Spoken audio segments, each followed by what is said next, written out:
হবিগঞ্জে চুনারুঘাটে ছাত্র জনতার আন্দোলনে হামলার ঘটনায় সাবেক সংসদ সদস্য ব্যারিস্টার সৈয়দ সাইদুল হক সুমন সহ আওয়ামী লীগের বিভিন্ন সহযোগী সংগঠনের ১৭০ জন নেতাকর্মীর বিরুদ্ধে মামলা হয়েছে।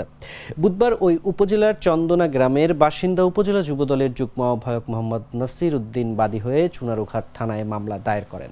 চুনারুঘাট থানার ভারপ্রাপ্ত কর্মকর্তা জানান, মামলায় ৯৭ জন আওয়ামী লীগ নেতাকর্মীর নাম উল্লেখ করা হয়েছে। অজ্ঞাত রাখা হয়েছে আরও ৭০ থেকে ৮০ জন। পুলিশ জানায়, গত ১৬ জুলাই বৈষম্য বিরোধী ছাত্র আন্দোলনের ব্যানারে শায়েস্তাগঞ্জ নতুন ব্রিজ গোল চত্বরে ছাত্র জনতার ঢল নামে।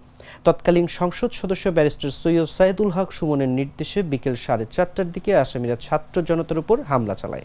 এ সময় তারা ইট পাটকেল ছড়ে এবং দেশীয় অস্ত্র দিয়ে হামলা করে। এতে বৈষম্য বিরোধী ছাত্র আন্দোলনের নেতাসহ নানা শ্রেণী পেশার মানুষ রক্তাক্ত হয়।